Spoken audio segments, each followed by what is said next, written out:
Ladies and gentlemen, can I please have your attention? I am that dude, Bodkins. Patty to patty. It's ridiculous. No way. There's nobody else out there. He's your guy. Give a big round of applause for the one and only Bodkin Show. I'm going to repeat that again, folks. I didn't stutter. Welcome to the Bodkins Show.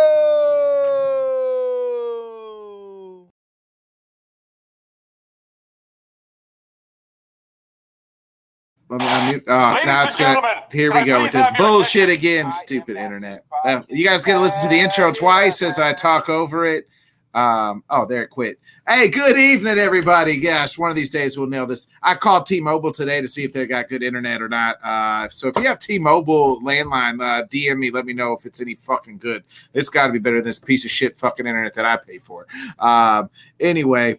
Welcome to another great Bodkin Show. I am your host, Bodkins. Of course, this is our NFL Week 4 reaction show, where we just react to everything that we saw today. I don't know how Staley has a fucking job still, even though the Chargers, won.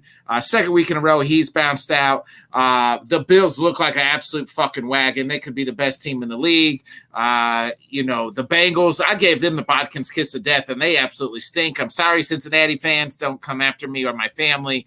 I apologize. My team stinks. The Packers, they stunk it up on Thursday. The Cubs out of the playoffs. We're in just a depressing mood, and that's maybe why you're going to get a lot of F-bombs tonight, because I'm just so frustrated watching all my sports teams just crumble. My fantasy team, well, they absolutely did dog shit today too. So there's that. So, we're just going to be fired up. One team that wasn't fired up was this guy's team. They faced the Bills, who note to the NFL record, NFL, like, hey, you saw us on Monday night, but come catch us now. And that's the Buffalo Bills, and they dog-walked this man's team, the Finns, Mr. Yankee Finn, Johnny Cruz. Yeah, talk about a big-ass piece of some humble pie for the whole Dolphins organization. That was quite an ass-whipping. Shout out to the Buffalo Bills and Josh Allen. He basically let the Dolphins know, you know what I'm saying, y'all ain't shit yet. So, you know what I'm saying, that 70 points that you put on Denver is all cute and shit, but, you know what I'm saying, when it comes down to playing us, they put it on them. They were the more physical team. This game, this was last year you guys played close with them all 3 games, right? Like, yeah. I believe in even the game two of those times, Tua was hurt. Oh, you beat them in Miami last year. I remember that, right? We won the first one in Miami. The 2 regular season games were with Tua. The one in Miami we won early in the season, and then we went up there in December and we lost by 3. And again, that was one of those games where we were running all over them. We were averaging more than 5 yards a rush, and Mike McDaniel kind of went away from the run. And Josh Allen did what Josh Allen does, went down the field and beat us. And in the playoff game, we had Skylar Thompson, and again, we competed. The defense played. That's the sad part. It's one thing if you go up there. You know what I'm saying? It's a division game on the road. Buffalo's one of the best teams in the league. I mean, I know somebody in our crew has said that Buffalo's going to take a step back. I don't know. You know what I'm saying? They look pretty damn good to me. Let me know when that step is back. Let me know when that step is back. Hopefully Trey White is okay. I don't know exactly. For an Achilles, Johnny. He's done. I was hoping not, man. But when I saw him grab the back of his foot, I was like, damn, I hope not. But it is what it is. But no, we got, they were a more physical team. They were a more, emotional team. Like the Dolphins were kind of just going through the motions. The game plan was fucking horrible, especially on defense. How do you have Xavier Howard, one of the best corners in the league, and you don't have him shadow Stephon Diggs when Stephon Diggs? Whoever you did have him, Stephon Diggs, he could be dog of the day. Right. He's one of the best route runners in football. He's one of the best wide receivers in football, and you don't put your best corner on him. You decide that you just want to leave them, on their own side. And I like Kader Kohu. He's a good young up and coming corner, but he got ate up today. He got carved up by Stephon Diggs, and it kept going and go over and over and over again. It's like, can we make a fucking adjustment here or something, or we're just gonna let this kid just go off on us? And that's what happened. Like I said, we went toe to toe the first couple of drives, and then once we stalled out, it was over because we could not stop Buffalo at all, bro. Buffalo reminds you who your daddy was. You know what I mean? That's the type of game. That's the type of game where you say Buffalo. It's like playing your kid. You let them be close for a little bit. They feeling themselves, and then they got smacked out. Speaking of daddy, I mean, you're dad of this child right here. I haven't heard from this man in months, and he finally decides to pop in. He's wanting to know, Nick, you loving Jordan Love? I'm not really loving him, but I'm still really indifferent on him. I don't hate him. I don't think he's dog shit. I think he's middle of the road right now. We got some things he's got to work on, but that'll come with playing time. I do think the kid's got some better skills than what most people have. He's also not playing with all-out world beaters either, so let's not sit there and say like he's got the class talent around him either. So there's that. So that's my assessment of the first month of the season. Yeah, I've told you. I mean, Jonathan knows I like Jordan Love. You know what I'm saying? I've told you I like Jordan Love as well. You know what I'm saying? He's got some talent. Get him a couple playmakers, a better game plan, actually run the ball. Hopefully Aaron Jones is 100 come next week. And I think he's gonna do well for you. Like I said, I don't see him being an Aaron Rodgers, but I mean you never know, but I don't see him being that great, but I think he's gonna be a very good player. So you guys got a good one there. But again, as far as my team, dude, it was freaking horrible. Like I said, no adjustments by the defense, you know what I'm saying? And you know what I'm saying? We couldn't stop the run. We couldn't put no pressure on Josh. You know what I'm saying? Like Josh Allen was just chilling, bro. So Josh Allen basically could say what Aaron Rodgers said to the Chicago Bears. You know what I'm saying? I own you because we can't beat that. You know what I'm saying? We can't beat them. We definitely can't beat them in their house. So I think he's 10-2 against us or some shit like that. So it's crazy, bro. Or it might be 11-2 now after today. Yeah, so my team got the ass beat on Thursday. Your team got the ass beat this morning. And then this afternoon, the legendary Hall of Famer Scott Cobe, his team got the ass beat by the Cowboys. So he does not want anything to do with Allen and Flo because the Patriots, they didn't even bother to show up, Scott. Has anybody seen the Patriots? I'm still looking for them. I can't find them anyplace.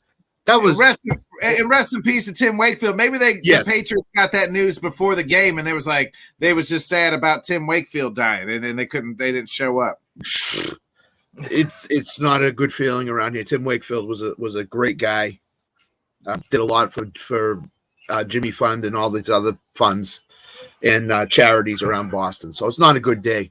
But the Jets are about to go up 10-0 against down 10-0 against Kansas City right now. So at least the Jets. Hey, Taylor Swift.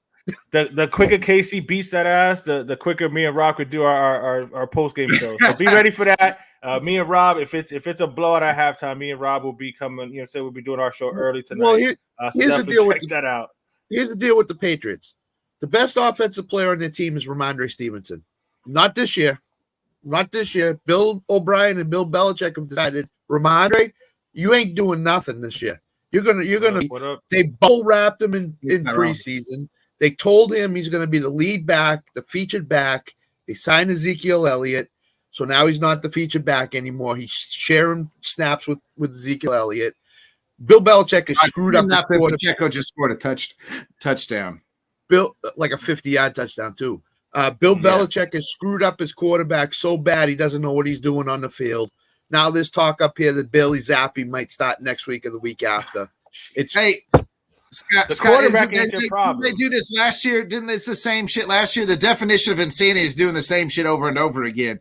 It seems like that's what the Patriots are doing.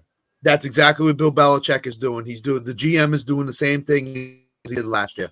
Bailey, you're in next week or the week after. He says Mac Jones is starting next week. I don't believe him as far as I could throw, which isn't very far. So he's ruined this organization completely. He'll never break Schuler's wins record. So Schuler's wins record is safe. The way he's going now with the Patriots, that record is safe. He ain't breaking it. So I do got to address something real quick. Is it messed up that I feel better that both the odds teams lost?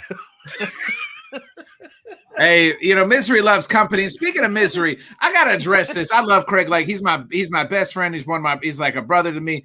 But this notion that love stinks and all these Bear fans, NFL outdated Andy is always posting how much love Stinks, and he's a diehard Bears fans, shut the fuck up about Jordan Love. Worry about your own 0-4 fucking team. If you guys haven't seen good quarterback play, I don't know, in your entire fucking lives. If I wanted advice from a Bears fan, I'd ask you, hey, is this defensive player, this linebacker, is he good? Because you've seen some fucking good ones. Outside of that, I don't want your fucking opinion on a quarterback because you wouldn't know a good quarterback if it hit you in the fucking face because you never seen one. Your franchise best quarterback is Jim McMahon, and he wasn't even that great. Or maybe Jake fucking Cutler. Those are your two, okay? I have seen great quarterback play. Shut up and stop telling me Love stinks.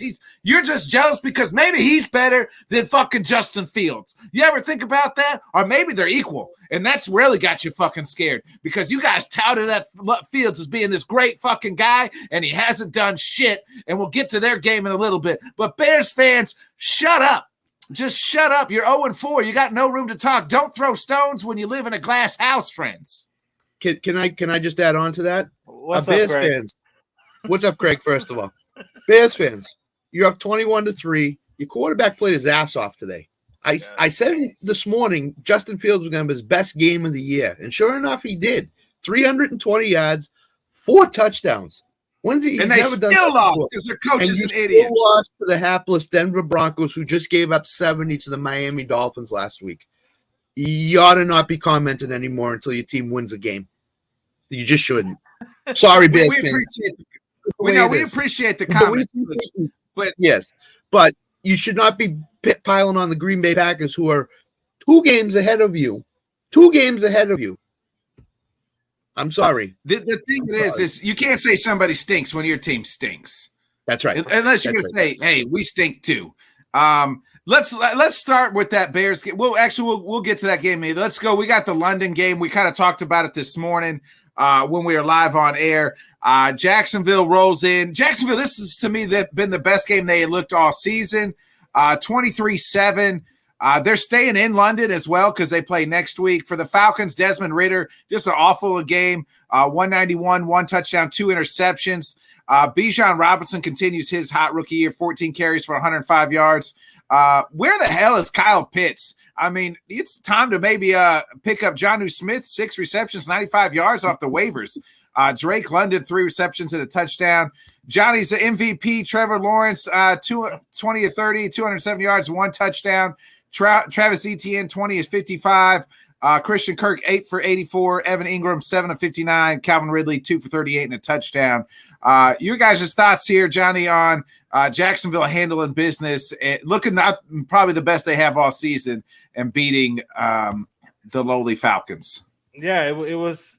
I mean, I'm not going to say it was surprising. I picked Atlanta to win the game. I thought they'd be able to run all over Jacksonville, especially after the way Jacksonville looked like shit last week against Houston. But Jacksonville did what they had to do. It's basically a home game for Jacksonville, these London games. They go over there so frequently. But, Trevor Lawrence didn't play great, but he made the plays that he needed to make to extend drives. Big key third downs where he used his legs and got big first downs when they needed it. That Calvin Ridley touchdown, could you be more wide open? I don't know what the fuck the defense was thinking there. Sorry, you got me cursing all crazy and shit too now. But yeah, it was just. I mean, I like the NFL and what they're doing with London, and props to London. But why is the field always an issue? It seems to me every time you say there's a game over there, there's always guys slipping all over the place and shit. But the Jacksonville Jaguars did what they had to do, and they better do what they have to do because Houston's playing pretty damn good, man. So, but no, a big win for Jacksonville. Nothing spectacular from them, to be quite honest. Desmond Ridder sucks. A couple big interceptions. Bijan's a good player. I don't. When do they go to? Is it Taylor Heineke that they got there? Yeah. Yep. Yeah. Yep. Maybe they do go to Heineke. And before when do they go to him? Next week, I think because this division is up for grabs. Because my turd might be from Louisiana. Just saying. Hey, Craig, the thing is, Craig, I knew the Patriots were going to stink this year, and I fully admit that they really sucked this year. That's the thing. Well, I mean, he did say the Bears. The Bears are 0-4. The Bears are 4 stars. But I don't know who they do. the Bears are piling in. The Bears here are piling in on it. It's just not Craig. It's other Bear fans. Oh, love stinks, love stinks. Like, no, I haven't read any Packers Twitter that has anointed Jordan Love as like the savior or Hall of Fame fucking quarterback. Like, we're not fucking. I'm very much upset. I'm waiting and seeing on this kid. He's played decently and well. Do I think he stinks? I don't think so. Not yet. Now, maybe in a couple more games, I might say that differently. But just Bears fans, they got nothing else to do right now besides tell us that Love stinks. Well, I don't know. Look in the fucking mirror. The Bears stink. And by the way, this Jacksonville game, good luck next week against Buffalo, Jacksonville. You're going to need it. The way Buffalo's playing right now, if Buffalo, the only thing the way Buffalo has a chance to lose that game is if Jacksonville sends the Bills to London on Saturday. The day before the game, because after today, Buffalo's a wagon. I agree with you. I don't know. The Bills always throw up one of them stinkers. They lost to the Jets on a Monday night game in a travel to and they London. Lost to Jacksonville 2 years ago, like 6-3 or something. Yeah. These London games are always weird, and it's in London. Jacksonville gets the privilege of staying over there all week, so that could be helpful. Or maybe it's a distraction. I don't know. If Desmond Ritter's not benched in the next 2 weeks, Atlanta has no chance of winning that division. He is one of the worst quarterbacks in the NFL. He's just awful. He really is. He's not ready. And Bill, he made some plays a couple weeks ago, but he's been bad the last 2 in a row. At least Arthur Smith knows how to use John Smith. Bill Belichick. You didn't know how to use John Smith. Hey, he knows how to use John Smith, but he doesn't know how to use Kyle Pitts. So exactly. Kyle, watch a real tight end. Take a seat. Watch this guy go. I mean, it might be time to pick. Sky, you're Mr. Fantasy guy. Is it time to pick up John New on the fantasy? I might have to go out and I've told you this morning, I'm in tight end purgatory hell. It might be John New time for me. The one thing that I will say, Buffalo early in that game, Durham Smythe had a couple of catches for like 30 yards or something like that in the first 2 catches. So they seem to know how to use Jonnu and don't know how to use Kyle Pitts. So I give him a shot. Is he going to go down? Is he going to go down as one of the worst picks ever? It's possible. He was a top 5 pick, Kyle Pitts. Kyle Pitts. No, I don't know. It was a number 4 pick, I think it was. He seems to have a lot of talent. It's just everybody says they're just not using him right? Like that's what we keep saying. But eventually, so he goes to another team, then what? You know what I mean? So you know how to use him better. That's the problem. It's all Bijan right now for the Falcons. Bijan and Jonnu Smith. Drake London catches 3 balls today for 38 yards and a touchdown. Great. So, Craig's got a good stat here. He thanks a lot, Craig, for the stat. Kyle Pitts, 59% of his career targets deemed uncatchable by StatCast. So, are they uncatchable, or is Pitts making a business decision saying, I ain't going for that one. I'm going to get tackled. I mean, uncatchable. He hasn't played with a great quarterback. I mean, we just ragged on Ritter. He played with Mariota early on as well. So it's not like he sat here and played with a bunch of great people, but it doesn't look like they're trying to use him either. Like, I mean, if Jonnu Smith's getting 6 catches and Kyle Pitts is getting 2 catches, what are we doing? Kyle Pitts needs Tail Heineke in the worst way. He just does, because that's a quarterback that I think will know how to use him and get him the ball where he needs to get it. So that's what I think. Yeah, let's get into a thriller of a game. Actually, who would have thought Rams Colts was going to be go down to just a fun game? Rams. There's a lot of almost blown leads or blown leads today. This was an almost blown lead. The Rams were up, I think 23-0 at one point, and Colts come all the way back. They score 23, or it was 23-0. You're right. It was 23. Rams were up 23-0. Colts come all the way back to tie it up in overtime. Rams went on a walk-off in overtime. Stafford to Piku. As far as stat lines go, I mean, Anthony Richardson, let me get Stafford's stat line. Stafford can still sling it, folks. 27 of 40, 319 yards, 1 touchdown. Did have the 1 interception. Kyron Williams, 25 carries, 103 yards, 2 touchdowns. This Pika Nukuku finally gets in the end zone. He has all the receptions all the time. 5 for 163. Tyler Higbee, 5 for 64. Tutu Atwell, 5 for 24. This is a team that maybe be getting, Cooper Kupp back. And by God, if you're not playing Anthony Richardson in fantasy, he's got 11 of 25, 200 yards and 2 touchdowns, 10 for 56 and a touchdown. They said he has ran in a rushing touchdown in every game he's played in so far. The only starting quarterback to ever do that. Andrew Ogletree, 3 receptions, 48 yards and a touchdown. Colts lose a heartbreaker. Good fought back game, but the Rams pull this one out. Scott, what's your thoughts here? Andrew Ogletree. Who the heck is that? I mean, the Colts. They have no running game. They have a running game. Zach Moss is okay. All right. This Jonathan Taylor stuff, I don't know what's going to happen next week. He's supposed to start practicing this week. Play him.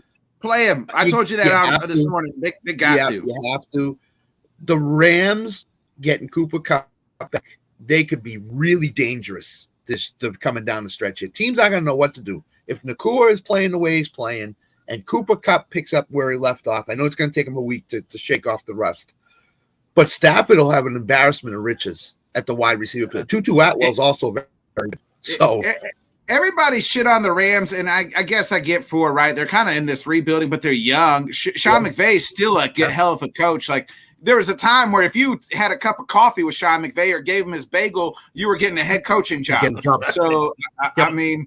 You know, so everybody's high on him. They still got Aaron Donald on defense. That Matthew Stafford can still sling it, folks. Like they were so bad last year because Cooper Kupp and Stafford went out for multiple games. You know, the last month or half of the season. Like the Rams, why not the Rams to make the playoffs? They could make a team that they look just as good as about any other team in the NFC to me, outside of the 49ers. I was just gonna say, who is going to knock off the Rams? Who is better than the Rams in the NFC? Are there 6 teams better than the Rams in the NFC right now? I don't think so. I really don't so. When Cooper Kupp comes back, definitely not. Definitely not. So we'll see what happens. Yeah. You got any thoughts on the Rams game? I mean, it was definitely entertaining. It was fun to watch. Richardson's a lot of fun to watch. You know, say using his legs. If he could develop his passing game, that he's going to be interesting to watch because he's not only fast, but he's quick and he's shifty too. Yeah, like I said, it was fun. The Rams, I mean, I've always liked Matthew Stafford. He always does throw that one pick that you're like, yo, what were you doing there? But like you mentioned, 319 yards, 1 touchdown, 1 interception. The Nakua kid came out of nowhere and is balling. If they get Cooper Kupp back, they could be interesting because, yes, the NFC, besides the 49ers, the Eagles, I mean, Dallas. Really, the Eagles about lost today. We'll get to their game today. Like, right. Because they might not be as dominating as they were last year, but they're still finding ways to win games. So they're still 4-0. You know what I'm saying? But, yeah, I could see the Rams. Yeah. I can see the Rams, getting a wild card spot, and they could be a scary out in the playoffs because they have, their key players have the playoff experience, and they still got, like you mentioned, Aaron Donald is still a great player there in the defensive line. So it was entertaining. It was a lot of fun, man. I thought the Colts were going to pull it off. Yeah, let's get into this morning's game. This morning's topic game was we were sitting here on the morning show, and it was Deshaun Watson's out. Oh, okay. Yeah, I'm going to switch my pick to the Ravens. And everybody was like, no, I'm going to stick with the Browns. This fucking quarterback that they got, whatever his name is, Dorian Thompson-Robinson, he's pretty good, Nick. You would know if you watched preseason. Boys, I don't need to fucking watch preseason. I don't even never heard of Dorian fucking Thomas. You know why? Put yourself on the lodge box. You know why? He's a backup for a fucking reason. He wasn't drafted in the first 2 fucking rounds of this draft for a fucking reason. And those after the first 2 drafts, outside of that, first 2 rounds, I'm not paying a whole lot of attention outside of the Packers on who the hell they're drafting. So don't tell me, don't try to prop up. You guys aren't trying to be Dorian's fucking agent, are you? Because you guys were trying to prop this kid up like he was good. Well, when it hit the fucking field, look what happened. Ravens roll 28-3. Lamar Jackson 15-19, 186 yards, 2 touchdowns. Gus Edwards 15 for 48. He seems to have taken that lead role in this backfield. Lamar rushed for 2 touchdowns, 9 of 27, 2 touchdowns. Mark Andrews 5 carries for 80 yards and 2 touchdowns. Zay Flowers had 3 receptions. Oh, and this guy, Scott's kid that he was, is the agent for, Dorian Thompson-Robinson, 19 of 36, 121 yards and 0 touchdowns and 3 picks. Oh, yeah, he's really fucking good, guys. I told you preseason don't mean shit when you're going against 2s and 3s. It only means real something if you're going against the 1s. And going against the 1s, I don't know. He didn't have 1, but 2, but 3 interceptions. Nothing in the running game. Kareem Hunt still trying to get his way in. David Njoku, just coming off the ER from burning his face off, had 6 receptions. So there's that. And Jerome Ford had 5 receptions. But Ravens win. Ravens move to 3-1 and have now pretty much taken the full lead of this division. Go ahead, Scott. You got something to say. Two things about this game. Number one, Dorian Thompson-Robinson was a number 2 today. He was a number 2 today. He was a turd. By the way, I picked Baltimore in the LTS thing. I looked at my pick, so I'm glad I stuck with Baltimore because I actually did think Cleveland would give Baltimore a game. I thought their defense would show up. Their defense did not show up today. Their defense probably did for a little while, but I mean, just like the Jets, we talked about that this morning too. The Jets got a pretty good defense, but when you're out in the field every third play because your team's punting, you're going to get tired, and eventually, when the other team's got Lamar freaking Jackson, who can at least run around and for a few touchdowns and make some good plays. And the reason David Njoku had 6 catches, I think the Ravens linebackers looked at his face and said, "Oh, jeez, we're not tackling that. Catch the ball. Get away." He probably was wearing that mask today. He was like, oh my God. So, yeah, I mean, Baltimore's the best team in that division, I think. I think I had him last, and I was goddamn. We're a month in. I know it's a long season, but we're a month in, and I mean, if you could go back and change the way you play some teams in NFC North, I might change some things. Johnny, your thoughts on this game? One question to Johnny. Johnny, remember what we were saying about the Yankees? If Aaron Judge is out, they're awful. Yeah. Who knew if Deshaun Watson was out, how bad they could possibly be? He was coming off his best game. Too. I mean, yeah. I get it. I mean, I didn't change my pick honestly because I had already picked it on Thursday. So I just, whatever. I just stuck to my guns, which was stupid. I should have just fucking went to the Ravens like my initial thought was when Tanner actually gave us the out. I should have just jumped on it, like Nick did. I mean, I think the kid has some talent. Do I think he's gonna be good? I don't fucking know. But when you don't have your starting quarterback, you know what I'm saying, it's hard to win ball games in the NFL. And Baltimore is a well-coached team. You know what I'm saying? They still got Lamar Jackson. They did what they stomped them out, on the road. They're taking control of this division because you got the freaking Bengals who are garbage so far this year. So I think we all picked Baltimore to either be last or in third place. And I still think if Deshaun Watson comes back and is actually going to play most of the season, I still think Cleveland has a chance to battle for the division. But yeah, no, if he's not there, then it's all because Pittsburgh's garbage too. So in my opinion, I think it's talk about an eye opener for the kid. Bobby, he probably felt good too. New England, those days are over. Trot out as a rookie QB. You can trot out a rookie quarterback against New England. I don't think they're very good overall. Defensively, they're okay. They're not great defensively. Pittsburgh is a shell. Hey, Ian, what's up? What's up, Ian? Yeah, and Baltimore's defense, whoever's in there, Harbaugh knows how to coach defense. It's just a simple thing. He knows how to coach defense.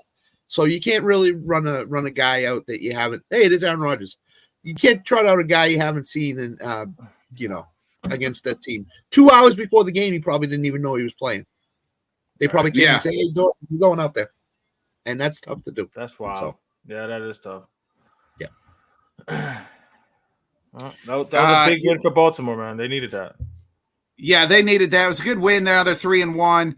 Bounce back win after that loss to the Colts last week. First win of the year. One of these teams had to win. It was Vikings 21-13. I mean, Kirk Cousins gave the Carolina many chances to win this game. But because he had 12 and 19, 139 yards, 2 touchdowns, 2 interceptions. Alexander Madison's now finally looked like he's starting to go. 17 carries, 95 yards. Cam Akers, 5 carries for 40 yards on his new team. Justin Jefferson, 6 receptions, 85 yards, 2 touchdowns. That's what Justin Jefferson does. It's typical Justin Jefferson day. I told you guys, I thought I still feel like the Panthers are better with Andy Dalton than they are with Bryce Young. He went 25 of 32, 204 yards. I watched the kind of some of that red zone when they had a chances to tie that game. He just made some bad plays. Adam Thielen, 7 receptions for 76 yards against his former team. Chuba Hubbard, 14 carries, 41 yards. Miles Sanders, 13. I mean, we asked Ryan, one of the guys that he was high on, and he busted. He forgot to say Miles Sanders. Miles Sanders has been absolute dog shit all season. So, Johnny, your thoughts here on Vikings getting their first win of the year? I mean, it's against Carolina, so sure. You know what I'm saying? I mean, a win's a win's a win, so they'll take it. Nothing spectacular out of Minnesota. The defense made whatever adjustments they needed to make. I mean, Carolina only had 13 points at the half, but they completely shut them down in the second half. I thought Bryce Young actually played okay. He just couldn't make that play they needed. Shut up, Flo. In those last couple. Shut your mouth. I don't want to hear from you tonight, Flo. You're a front runner. Where were you last week? That's true. Well, Scott, where were you? You forgot to pay the electric bill at the nursing home. Hey, I goes out sometimes, but no, they won last week, and I was missing in action. So, yeah, but no, I mean, it was somebody had to win this game, like you said. You know what I'm saying? So it was an eye game. Like I said, it was interesting to see Bryce Young. I thought he played okay. He just couldn't come up with the big play when they needed it in the second half. Brian Flores and that Minnesota, they was just coming after that kid. He was relentless. They was just putting pressure on him all game, especially in that second half. So shout out to Minnesota for actually getting a win. Let's see if they can build upon that, which I doubt. They didn't look great against a crappy team. Go ahead, Scott. Right. They got Kirk Cousins woke up. Somebody just told him, stop throwing the ball to KJ Osborne in the red zone. Throw it to Justin Jefferson or TJ Hawkinson. Because when you don't throw it to those two, bad things happen. When he throws it to KJ Osborne, the guy goes 99 yards the other way for a touchdown.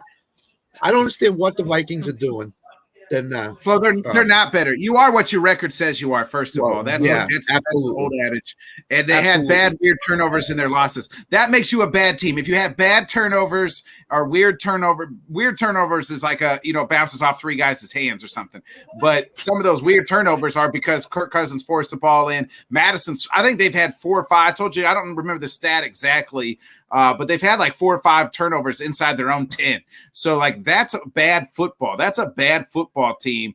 They're not better than what their record is. They have more talent than maybe what their record is. But guess what? Talent doesn't always fucking win all the time.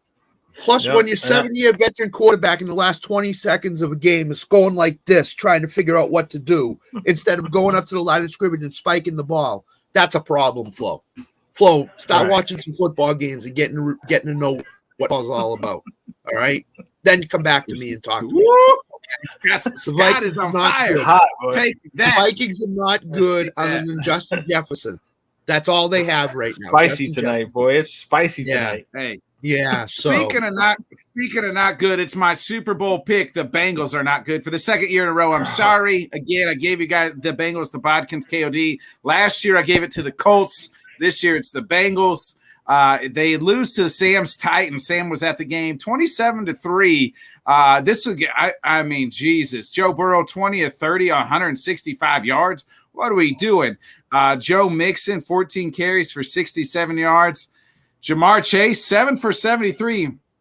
And they asked him after the game if he struggled getting open. He said, I'm always fucking open. That was his words, not just even the F-bomb, not just me. He said, I'm always open. I'm always fucking open. T. Higgins gets hurt in this game, 2 receptions for 19 yards.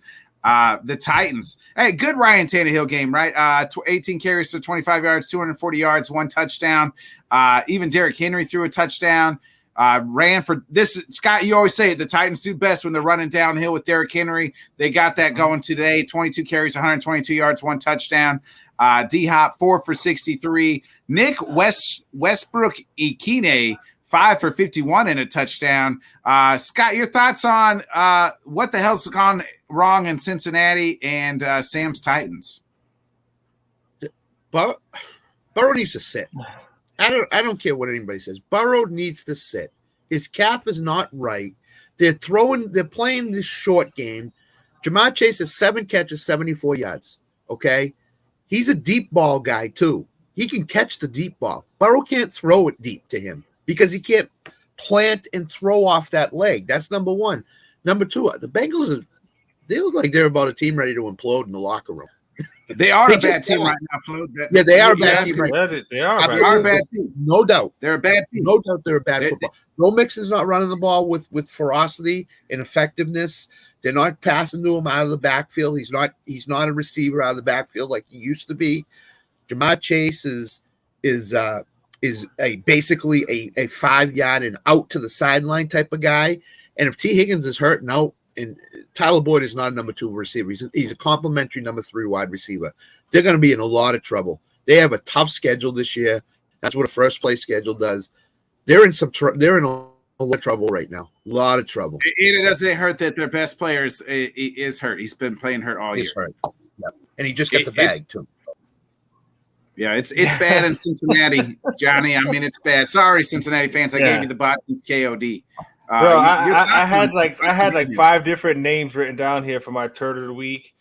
Joe Burrow was one of them, but he's actually, I mean, he's hurt. You know what I'm saying? So it should probably go to his coach, to be completely honest. Because why are you playing him?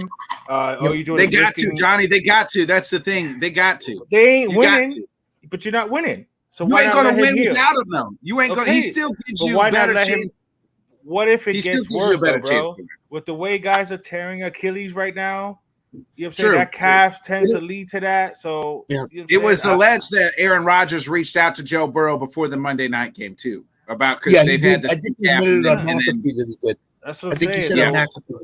I think you're compromising your franchise probably to try to save his job, Zach Taylor. But yeah, I mean, it's just the Bengals are just bad. They are a bad football team right now, Flo. Sorry, it is what it is. Like I will agree with Marcel says, you are what your record says you are. You know, they got stomped out by Tennessee. You know what I'm saying? Who's not down. a good football team either. Right? Tennessee's not very. They just got their ass beat last week, but I forgot who the hell beat the hell out of the Titans last week. Cleveland. Yeah. No, the Browns. So I mean, it's again, it's any given Sunday. You know, it's the NFL, but yeah, that's a bad team right now. They're playing bad football. Like you mentioned, they're drama starting to build up in that locker room. That's never a good sign either. So they could possibly implode. That's what I'm saying. If why risk his future? You know what I'm saying, the rest of his season or whatever. I don't know. I wouldn't play him either. I'm with Scott. If they lose 2 more games, they'll be able to sit him because they won't be in the playoff chase. They should have last week put him on the IR, said to him, you're down 4 games. Their bye week comes up in week 7, so he's got 5 weeks off. Right. Come back. Maybe they win a couple of the games that they were playing in, and they're 3-4 or 3-3, whatever, at the bye week. And then he comes back and they go on like a 5 or 6 game winning streak and they make the playoffs as a wild card. But now I don't think they're going to playoffs. I think they're in real trouble missing. So they are in real trouble. And if he loses, like I said, if they lose the next 2 or 3 games, they'll be able to. I'm looking at the schedule right now. They go to Arizona, and Arizona's been, they're fighting. They're fighting. They should. That's not an easy win game. Yeah, that's not a just chalk it up game, right? Then they host Seattle. Then they're at San Francisco, host the Buffalo Bills, host the Texans, and then go to Baltimore. He needs to go on the IR. With the way they're playing right now, right? They may win 1 or 2 of those games. I mean, again, any given Sunday, he could heal up and whatever. But like they're probably not fair. The only game they're probably favored in to win is Arizona. Is it at Arizona? Maybe hosted the Texans. But I don't know. We'll get to them. The Texans look for. I would take the Texans right now. If they were to line them up right now over the Bengals. I'm with you. Yeah, I would too. Is the game at Arizona or at Cincinnati? Cincinnati. It's at Cincinnati. They might win that game because it's at Cincinnati. Right. Because they're hosting it, right? I wouldn't count on the other ones. I would say they don't lose the other And again, San Francisco might blow them out. You know what I'm saying? Like, there's a few teams on that schedule that could embarrass them. So, I don't know, man. Like I said, you just gave, like Scott said, you just gave the kid the bag. He's already tore up a knee one time. Why risk him, you know what I'm saying, getting a longer term, injury. God forbid an Achilles, or he's trying to scramble away and he tears his calf or some shit. I don't know, man, but I wouldn't risk it. You're losing anyway with him, so why not just let him heal up and you know what I'm saying, and see what chances you have without him. You know what I'm saying? At least you let him heal up. Yeah. Let's get into, I think, one of the surprise teams of the year right here, and that's the 3-1 Tampa Bay Buccaneers, led by none other than Baker Mayfield. They go down to New Orleans. This game was in New Orleans, and they handle the Saints 26-9. Baker, 25 of 32, 246 yards, 3 touchdowns. Rashad White, 15 carries for 56 yards. Chris Godwin, eight receptions, 114 yards. Devin Tompkins, 4 for 45. Mike Evans got hurt in this game. Kate Otten also caught a ball for a touchdown. Trey Palmer. We get to the Saints. Derek Carr, I mean, he was banged up in this game. He got hurt last week, but started 23 of 37, 127 yards. Alvin Kamara, 11 carries for 51 in his first action of the year. Michael Thomas, 14 for 53. Alvin Kamara did have 13 receptions for 33 yards. Chris Olave, where were you at? Get Carr. If Carr's not healthy, get him out. I need Olave to do something for fantasy. He only had 1 ball. The Saints lose to the Bucs at home, Scott. The Bucs, I think they might be the best team in this division, by God, right now. Yeah. They very well could be. If Mike Evans is out, though, I would temper that a little bit. But if he has a hamstring injury and he's had a history of these things, so he could be out for 2 weeks or something. And if that's the case, they're going to be in some trouble. That's number one. Number two, great Alvin Kamara caught 13 balls, 33 yards, 2.5 yards a catch. Come on, really? What are you doing, Derek Carr? Get him down the field a little bit. And the other thing is Chris Olave. Is this the way it's going to be now? If Kamara's back, that's going to be the focus of the passing game? I hope not. God, I hope not either. Because the Saints have a real chance. I just hope it's because he was hurt. That's what I agree. The Saints have a real chance to win this division if Tampa Bay is down Mike Evans, because Atlanta and the other teams aren't gonna win this division. It's down in New Orleans and Tampa in my mind. And again, if Mike Evans is out, New Orleans got an awesome shot to win this. Their offense could be lethal, and their defense is great. But if you're throwing the ball for 126 yards, that's a problem. That's a problem. Yeah. How do you complete? Go ahead. I was just going to ask you, what's with the revitalized of Baker Mayfield? Because, I mean, Baker's got this team rolling. Bro, they have embraced him down here in Tampa. He's trying to just play within the offense. He ain't trying to play hero ball. He's got some good weapons over there. The defense is always going to play well in Tampa. But I gotta talk about the Saints, because I think Dennis Allen is probably that's the name of the coach, right? Yeah. Yes. I mean, he's going to be my turd of the week. You know what I'm saying? To be completely honest, like, why are you even playing Derek Carr? To be complete, 23 completions for 127 yards. Alvin Kamara, like we mentioned, 13 catches for 30. Bro, he couldn't throw the ball down the field. Why do you have him on the field? You know what I'm saying? At least try James. You know what I'm saying? Jameis Winston, I believe, took first team reps all week. He did. So what the hell are you doing? Yeah. Like that was the stupidest move. That you're at home. You've always given Tampa Bay a hard time. You know what I'm saying? Especially at home. And you wind up with 3 field goals because you just had to play Derek Carr. Yes, Dennis Allen. Yeah, he's my turd of the week. That was just stupid. You had an opportunity to grab a hold of the division, and you lost a home game to your rival right there. So, I'll be more than happy to repeat that again later. Baker, I mean, to me, Baker's been playing pretty well. Like you said, Johnny, he's playing within himself. I think what happened in Cleveland, he was the number 1 pick. He was anointed the savior, right? He's going to be really, he's going to take our team to new heights. He's going to take us to the playoffs. That didn't work. They soured on him early. It doesn't help when you're shifting coaches and all that type of stuff all the time. Offensive coordinators, didn't work out last year in 2 different. The Rams somewhat worked out. I feel like he had some decent games. Carolina let him go. And they went with Sam Darnold for a while. But I mean, he's playing well. Like he's not making these crucial mistakes. Like you said, Johnny, he's not playing hero ball. He's got good weapons. That defense of the Tampa Bay is really good too. People forget, like outside of they got the almost same core team that won the Super Bowl a couple years ago. Outside of obviously the GOAT that is Tom Brady. Yeah, I'm right there with you, man. And they're not making him throw 40 passes a game, which he can't do. If he's in the 20 to 30 range, it's perfectly fine. And that's what they're doing with him. They're not overthrowing it. So good job on the team. Craig's right here. They don't believe in Jameis at all. The fact that Carr played. Okay, well, and look how good Derek Carr did for you. Yeah, you got 3 field goals. Jameis Winston can at least throw the ball down the field. If you're the Jets, do you maybe call the Saints on Jameis Winston?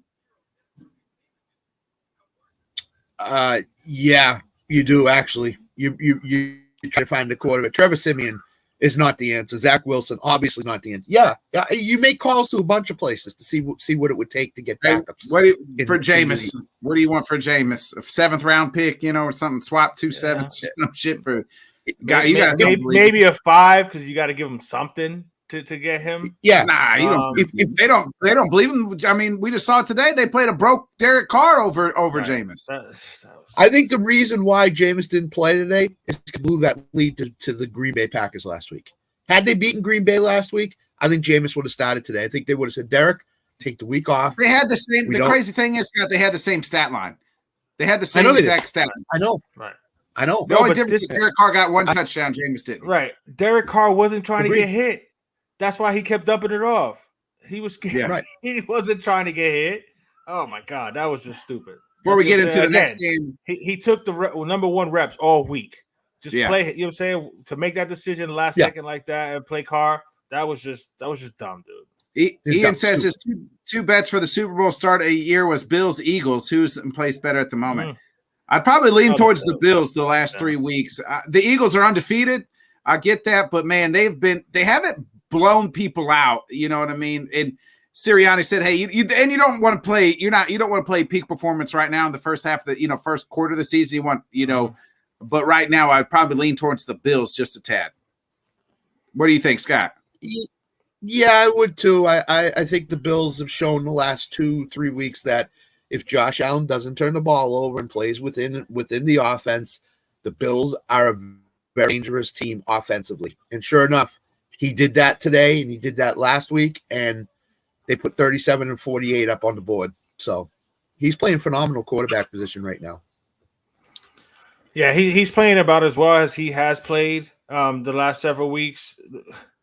Bro, he put up after the disappointing loss to the Jets, 38-10 over the Raiders, 37-3 over the Commanders. Again, the Commanders have a decent defense, and then they just put it on the Miami Dolphins 48-20.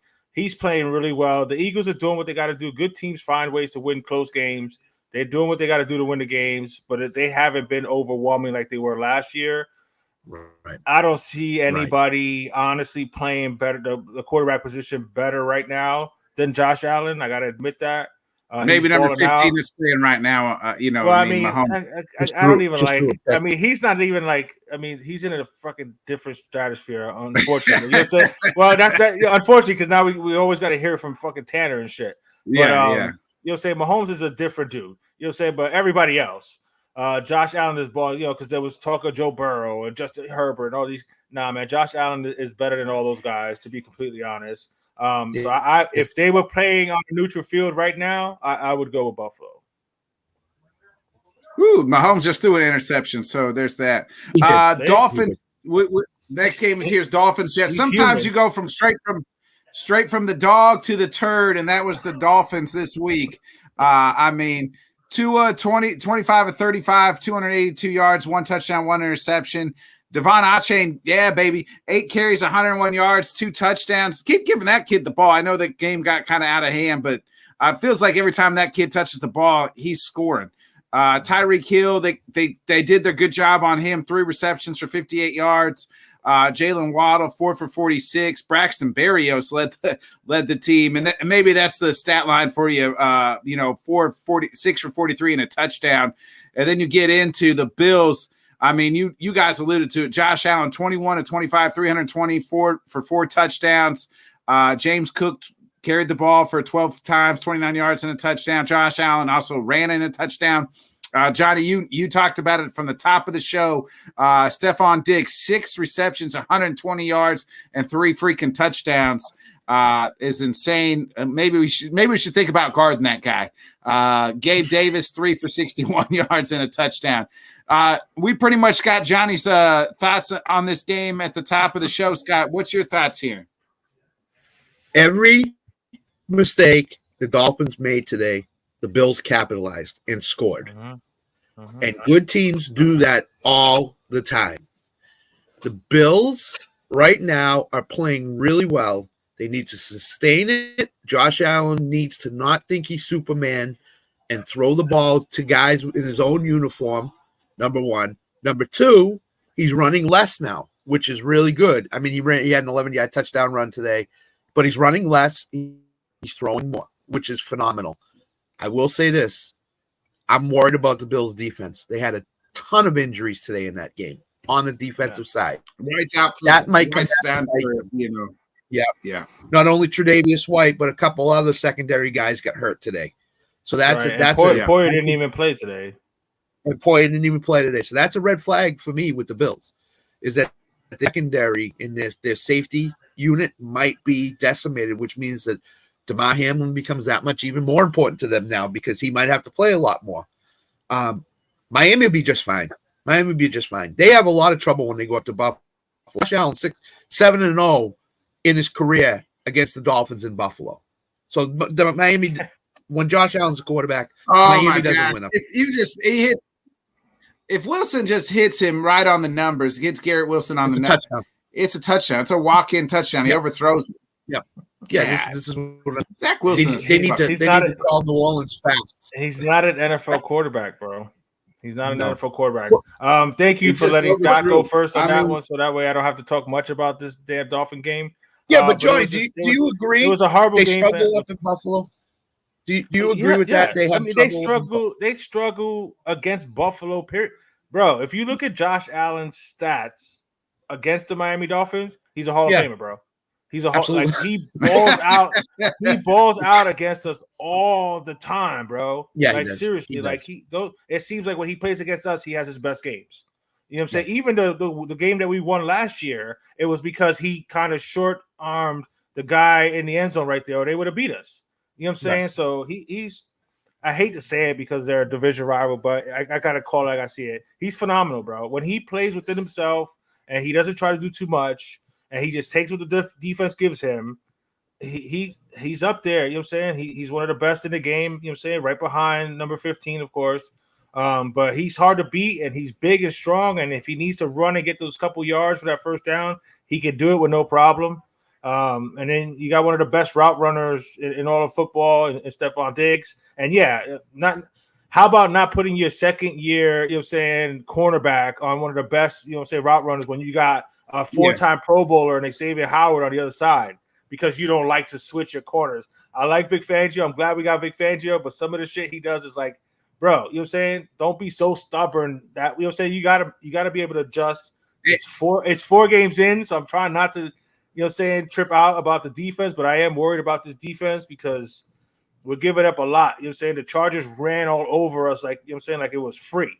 And then, Buffalo had some success running the ball against us today. And then, like I said, this kid just tore us up and we didn't seem to make any good adjustments defensively.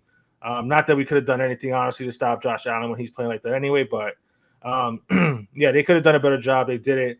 I think they'll be fine going forward. But again, I said it before the season, until you beat Buffalo, you got to give Buffalo their respect. That's why I picked Buffalo to win the division.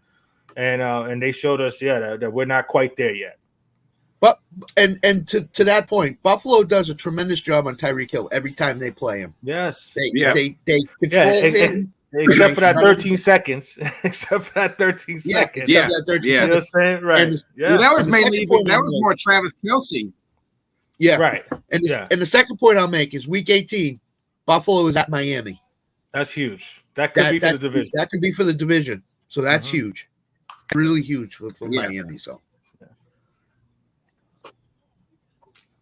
yeah, it's definitely those two are the front runners for that division. So the Bills winning that game now take first place in that division.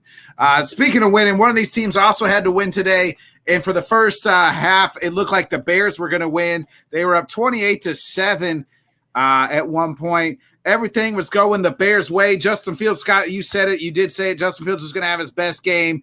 But nonetheless, the Bears find a way to lose the game.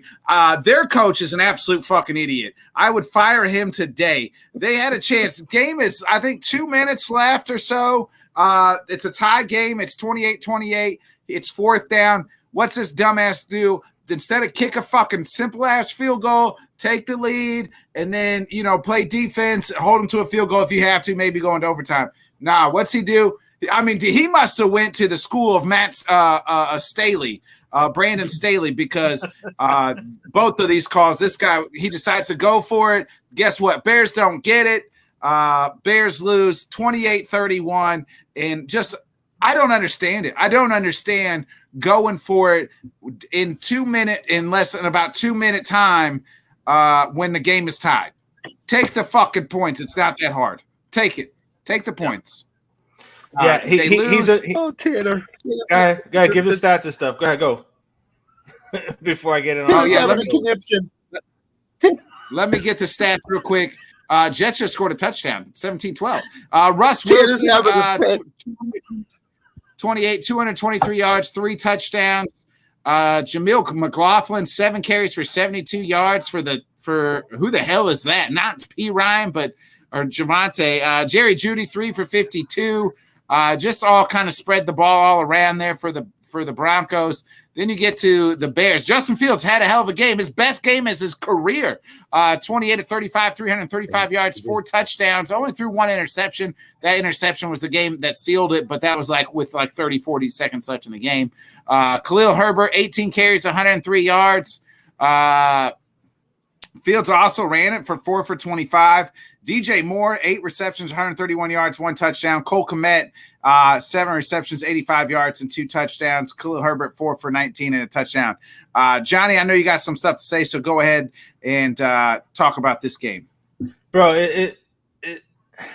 that has to be one of the worst calls ever. Like, how do you not take the points right there? You know what I'm saying? You're not that good, bro. Your team's not that good. You have an opportunity to win a game. Like you mentioned, Justin Fields just balled out. I mean, to me, that is a fireable offense. Like you literally cost the team a win right there. I mean, again, you're not going to overreact and actually fire him, but I wouldn't question the owner if they decided to. Because you did that. Well, she's 80. Bro. She's 90 years old, Johnny. She ain't firing nobody. She's older than goddamn. Her and Scott went to fucking prom together. She ain't firing nobody. He did. But yeah, she was a great date at the prom. He was one of the names I had here. You know what I'm saying, as a possible turd of the week. There's a bunch of turds today, man. To be quite honest, so there was plenty of turds to go around. But he was definitely one of them. What do you say to your team in the locker room after that? Yeah. I don't know how you're looking. Hey, you guys busted your ass for me today. You played well. We played our best game. That was the best Bears game of the season. And so I don't know if that tells you more about the shitty ass Broncos or what. But then just to sit there and be like, you know what? We went for it. We didn't get it. I thought we were going to get it, you guys. It's execution. We didn't execute. No, you dumbass. Take the fucking points. Take the fucking points. It's okay. It is okay. Scott, you got anything on how dumb Eberflus is? And maybe he's trying to go 0-17. They got the first 2 picks next year right now. You know those headsets the coaches wear during the games? So I think he's got 3 channels. And I think he went to channel 3 with the GM and said, hey, if I go for it, am I going to get fired or am I going to keep my job? The GM said, you're going to keep your job. So he said, all right, we're going for it. We're going for it. Him and Staley need to be fired immediately, the Chargers coach. They both do. He cost his team. Yeah, we'll get to their game too. Yeah. He cost his team a win. Justin Fields played his butt off today. He played phenomenal. Had his best game. Yep. He was 17 for 17 in his first 17 passes. And DJ Moore over 100 yards. So the guy they traded for and got paid dividends for them today because Justin Fields looked like a quarterback. But then your coach screwed it up. So I think tomorrow they should come out with a statement saying Eberflus has been relieved of his duties. we're going with the offensive coordinator. He'll be the new head coach, and we'll finish the year with him because Eberflus just is not doing it. And all this drama surrounding the Bears, that just adds to it. And that's what Craig said. Yeah, he hasn't come out and said anything on it. Nothing. And that's what Craig said. And they sent Chase Claypool home. I told him, "Hey, stay your ass at home." Yep. And Claypool was criticizing the coaching. Well, guess what, Coach? You're going to be real fucking criticized tomorrow morning. Like, you know what I mean? Everybody's going to criticize your dumb ass. Craig says the state of the team and franchise and all the dramas, a much-needed win at home in front of the fans that needed a win. Fields, the offense had their best showing, and Coach blows it. Fire his ass. So they could – the Bears – no disrespect to Bears and Bears fans. They could finish 0-17 this year. They might not win a game. This is the best game they've had in a year, and they didn't win. I don't know who they're going to beat. I really don't. They'll come across somebody. Shit, they could beat us last week of the season. I mean, if Justin is going to play and develop this way, I mean, I don't expect him to throw for 335 yards and 4 touchdowns every game. But I like the kid, and I thought he was going to get better. Yes, he's played like shit the first couple weeks, but that could have been coaching because even Justin Fields said it. You know what I'm saying? I'm not being allowed to do what I do. But he actually played the quarterback position about as well as he could play it today. It wasn't about him running for 200 yards and throwing for 150. I mean, 28 of 35, 335, 4 touchdowns. That's about as good as you can get. And your coach basically just said, let me just take that W and throw it in the fucking trash. Yeah. So, Yep. We're trying to tank here. We're trying. No. Nobody invited this guy on the show. He just be proud. Be proud. Neighborhood of beautiful neighbor. Start calling him Alan. I'm just going to remove you off of here. Sam, we already talked about your Titans winning. Sam. That's cool. Now you get to hear me talk about it. What a treat! What a treat! They finally used Derrick Henry today. What happened? Let's be clear. Let's be clear here. Derrick was actually running today. He wasn't running the last 3 weeks, so that was pretty good. But yeah, excited for the victory. It was unexpected, stunning, balanced offense, crushing defense. Everything you want. How bad are the Bengals look on offense? Did Joe Burrow look? He looks bad. He looks hurt, huh? He looks bad. I mean, there were times like their first drive, they actually looked pretty decent. I said, well, it's going to be a game. Or like if we don't keep it close, we're screwed. And then the Titans made an adjustment, and Jeffrey Simmons is literally crashing down on him almost every single play. And he just stood there. And I was sitting here like, oh boy, he can't move at all. Like that's how I felt just watching it. He's not moving at all. He's just going to get run over every single time. Sorry, I'm a little hoarse. I was very happy. But yeah, I mean, Tannehill looked fresh. It all came together. Shockingly came together. I'm about as stunned as everybody. But I tell you what, if I'm a Bengals fan, I'm not happy about how they handled the fourth quarter. I mean, with 10 minutes left on the clock, I know you're probably not going to win it anyway. They didn't do hurry up. They're running Joe Mixon. They're making pass in the end zone. It's like, okay, they're just trying to eat the clock and get out of here. That's what it felt like. And I was like, boy, I'd be pissed if I was a fan. Like, no fight at all. Just didn't fight. So, but it's done. Tanner was right. Sam, do you agree with Tanner? You think Burrow needs to go on the IR and just sit for 4 games? I don't know if you want to. Is it 4 or 6? I thought you had to do 6. 4. IR is 4. 4 weeks. Yeah. Okay. Maybe. I mean, like it's affecting his throwing. You know what I mean? Like he's not like he's overthrowing guys. There were times he had guys open and he just didn't hit them. So, especially these like he was trying to do these little out routes and he threw it 8 feet over the Jamar Chase's head, and he was open, and that's like an easy first down and whatnot. So I was just kind of stunned about how bad he was. And the fact that they only got 3 points, and boy, I'll tell you what, the Bengals fans that were there, they were not happy. They were not happy. But that's how it is. I've been trying to keep up and try to figure out what happened in all the other games. There was a lot of exciting stuff, but I just heard you guys talking about the Bears, and I just shook my head because I just watched the highlights of that game. Oh my God, brutal. Yeah, the coach needs to be fired tomorrow. Yeah, tomorrow. Sam, do you want to stick? You can stick around. You want to stick around, or are you going to hop off? I'll stick around for a little bit. I'm awake. All right, we're going to get into the next game. We're almost surprised. I thought almost surprised at the game. The Commanders. Let me guys ask you this: they tie this game up. Should they have went for 2 in regulation? They lose in overtime by a field goal. Sam Howell, 29 of 41, 290 yards, 1 touchdown. Brian Robinson, 14 carries for 45 yards and 1 touchdown. Terry McLaurin, 8 for 86. Curtis Samuel, 7 of 51. Jahan Dotson, 4 for 27 and a touchdown. And then you get to the Eagles. Jalen Hurts, 25 of 37, 319 yards, 2 touchdowns. DeAndre Swift, 14 carries, 56 yards and a touchdown. A.J. Brown, 9 receptions, 175 yards and 2 touchdowns. Devontae Smith, 7 for 78. Johnny, what's your thoughts here on Commanders, Eagles? Should the Commanders went for 2? They kind of had the momentum and just ended it. Instead, they lose in overtime.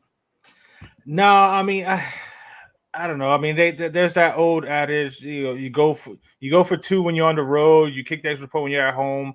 I don't know, man. I say you kick the extra point and you say see if you can keep it going in overtime. Because to have come all the way back to then go for 2 points and then not get it, then you know what I'm saying, you just costed yourself an opportunity to possibly win the game. It was just unfortunate it just couldn't come through in overtime. But I mean, again, we talked a little bit earlier about the whole Buffalo and Eagles. Ian mentioned that he picked those 2 in the Super Bowl. Well, Buffalo beat this same Commanders team in Washington 37-3 or some shit. And the Philly, I know it's a divisional game, but Philly just struggled. And Washington gave them all they could handle at Philly. So, you know what I'm saying? Again, Philly's finding ways to win games. Props to them. It doesn't look as good as it did last year, obviously, but I like this Commanders team. I like Sam Howell. I know he played like shit last week, but again, that Buffalo defense is the number 1 defense in the league for a reason. And they shut him completely down, but he played well this game here. I mean, it was one of the more entertaining games, to be quite honest. Scott, you got any? What's your thoughts? Go for 2 there at the end, or try to go into overtime? No, I think you try to play for overtime. Division game. I think you just Sam Howell played a really good game today. He played Justin Fields and him redeemed themselves big time today. When they got the ball first in overtime, I thought they were going to go right down the field and score. I really did, and I just think that. Yeah, for some reason, Bieniemy's play calling just is not meshing well with what they have for talent-wise. McLaurin played his first really good game today. But Jahan Dotson, 4 for 27. I know he caught a touchdown pass, but still, that's not good enough. It just is not good enough. So I think they need to find a way to get Dotson in the game more and more. It's just I don't know what Bieniemy's doing. I know in the preseason the players had trouble with him. They said he was running them too hard, but still, it's like, come on, Washington. You got all the momentum, and then in overtime, you just do nothing. Basically 3 and out. So, in hindsight, yeah, we all could say they should have went for 2 because they lost the game. But at that point, I don't think they should have. They should have did what they did. So, I agree. I don't know. I kind of see the point of going for 2 here. You're on the road. You're playing against a team that's undefeated. You're really not. Washington's the expectations are pretty low this year, so why not go for it and go for the dagger? Maybe you get it. I mean, you lost the game anyway, so I don't know. On the road, maybe you probably do go for. I mean, we've seen home teams go for 2, so it doesn't. What does it matter in today's game? So I mean, but they got a shot in overtime and they didn't do it. You know what I mean? So right. And what's your thoughts? You go for 2 in that situation, or you kick the extra point and play for overtime? I'm with Scott. I'm kicking the extra point, playing for overtime. You don't get a lot of chances out here. I know it's easy, like you said, in hindsight to go for it. And I perfectly have no problem if anybody says they would have gone for it. But, I mean, like when I look at the Commanders, your expectations weren't that high this year. The fact that you put up a fight against Philly, I find it pretty admirable, to be honest with you. But like when you talk about Bieniemy, I remember an old Athletic article. You know how I love the Athletic, and there was an article, but they were having trouble. There were players that were having trouble with him in Kansas City, and you could see it during the game. That people were arguing with him on the sidelines, and stuff like that. And I guess Washington players are a little more open. And saying they didn't like something. If your offense is too complicated, it's too complicated. I don't know what else to tell you. I don't think I think it's his personality, and that's one of the reasons he hasn't got a job yet. I think he's very stubborn, and it's kind of his way or the fucking highway. And he's maybe not the most open, friendliest person in the fucking world. But at the same time, you're coach. You know what I mean? He probably going to coach hard. He would probably be a great college coach because there you can coach hard. And you're not coaching millionaires. You know what I mean? You can coach guys a little differently and a little harder. The thing about it, Nick, is I agree with you 100% because Andy Reid did everything he could to get that guy a head coaching job. Yeah, and he didn't get a head coaching job. And Andy Reid is one of the top coaches in the NFL. And for that guy to try to get you a job and you can't get one, that's a problem with him. And he's going to be a coordinator for the rest of his career. He's not getting a head coaching job, I don't think so. No. That sucks. But it is what it is, you know what I'm saying? Sorry, the one thing I did notice is, you know what I'm saying, it's a lot of short passes. And you don't have you don't have the same athletes that like Kansas City if you're trying to run that same offense there. But for Terry McLaurin to have 8 catches for 86 yards, Samuel 7 catches for 50. Like it's all dink and dunk. You know what I'm saying? You're trying to help the quarterback out, rookie quarterback. Right. So I don't know if it's an offensive line issue or what it is and why they feel they have to play that type of football. But I mean, either way, like I said, it was an entertaining game, so I'm good with it. But I'm good with them going for the extra point going into overtime. Would I have been mad if Riverboat Ron went for 2? No, I wouldn't have been mad. But that's the thing. He's no longer Riverboat Ron anymore because he's not doing those types of things. Well, because he's about to get fired, so he's trying to hold on to Ron right now. He's trying to keep his job. It ain't working out too well. Yeah, let's get into the next game here. I thought this was a surprise of the day to me almost. The Houston Texans just absolutely fucking dog walked the Steelers 30-6. JJ Watt retirement day as they honor JJ, put him in the ring, I guess, whatever you want to call it. Kenny Pickett, he did not play very well. He got hurt in this game late in the game, and I haven't heard a diagnosis, but the injury itself did not look good in the play. He got hurt. Kenny Pickett goes 15-23, 114 yards, 1 interception. Najee, 14 carries for 71 yards. I thought he looked pretty good. Najee did in his first, one of his better games. George Pickens only 3 catches for 25. Jalen Warren had 6 catches. But man, you get to the Texans. The Texans, folks, they got a fucking guy, and that guy's name is C.J. fucking Stroud. 16 of 30, 306 yards and 2 touchdowns. This kid is balling out. Damian Pierce, 24 carries, 81 yards. Nico Collins, 8 today, 7 receptions, 168 yards, 2 touchdowns. Dalton Schultz had 3 receptions, 42 yards, and 1 touchdown. Johnny, we know the boys on the Just Fans. They are celebrating. They were at the game today. And, man, CJ, I told him, CJ Stroud is an absolute guy. Yep, absolutely. I've said it before, and I'll keep saying it, and I will tap myself on the back for it. I said that he should have been the number 1 pick. I thought he was the best quarterback coming out. He's showing these last 2 weeks that he is a player. So props to the Just Fans dudes. They actually got a good quarterback, I believe, in their hands. D'Amico Ryan's got that team playing well. And they absolutely just bitch slapped Pittsburgh. It was awesome to see, to be quite honest. I like Mike Tomlin, but Steeler fans could be a bit much sometimes. So it's nice for them to get a little bit of humble pie right now. They're still 2-2, but I like what the Texans are doing. We all laughed at Rios when he said that they would win that division. I think they have just as good of a chance as Jacksonville. The way Jacksonville is kind of up and down. I mean, if Houston kind of gets rolling here, you never know. I mean, I think they have just as much of a chance as anybody else to win. They beat Jacksonville, so right now they're in first place, right? They're in first place. Yep. Scott, Texans for real here. Can they win this division? They for real. Yeah, they can win the division. They are for real. They have no wide receivers you would ever put as your number 1 or 2 wide receiver on your team, but as a group, they're just really good as a group. And CJ Stroud's the guy to get him the ball. Yeah. And for everybody that was saying CJ Stroud or Bryce Young, I'm sure glad that they think that the Carolina Panthers took Bryce Young because they have the better quarterback of the two. So by far, Pickett's injury, I think, was the MCL injury. I think that's what I heard today. So it's Mitch Trubisky for a while.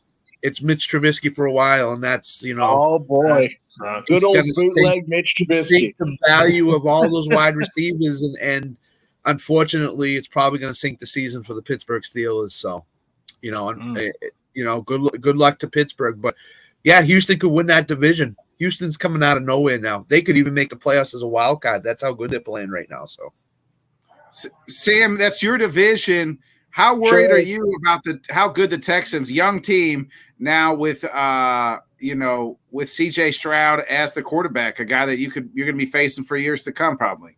Should I just should I do the prick move, right? Still week 4, guys. Let's not just put him on a pedestal.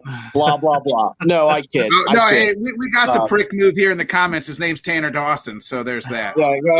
Okay. All right, cool. Well, at least somebody has to do it. First of all, before I say anything, here's Zach Wilson trying to do something, and they're dropping passes. Unbelievable. Well, half those passes are overthrown. I watched him overthrow Garrett Wilson by a fucking mile. I hear you. They're just Michael Carter was right there for him, and he dropped it. Yeah, he dropped it. Yeah. That's stupid. Anyway, but no, I mean, impressive win by them. I thought that Steeler defense would probably give them a hard time. They didn't. They just, he just kept throwing like Dory on Finding Nemo, right? Let's just keep swimming, just keep swimming. For CJ Stroud, it was just keep passing, just keep passing. That's how it worked. And I think they had a trick play there with Pierce. Was it Pierce with the trick play? I mean, it was great. They got in their bag. They came up with the plays, and they won that game. They won it for JJ. And I'm a tad worried about him, but right now I'm more of the take it a week by week basis. I'm okay with that. But I think you can agree in 4 games right now, CJ Stroud looks very impressive. He looks I'm not being that guy. I will also pat myself on the back because I said CJ Stroud's the quarterback of this draft you want. So there he is, and I'm stuck with freaking Mayo Man. So I'm a little bitter. All right? Hillman's mayonnaise in me, man. We're just living it up. Ooh, Mahomes is playing awful tonight. He's awful. Golly, he threw it right to him. T Swift stuff. Let's get into being stuck with. Chargers fans seem to be stuck with the most idiotic coach in NFL history. And he's been bailed out for the 2nd week in a row by his defense.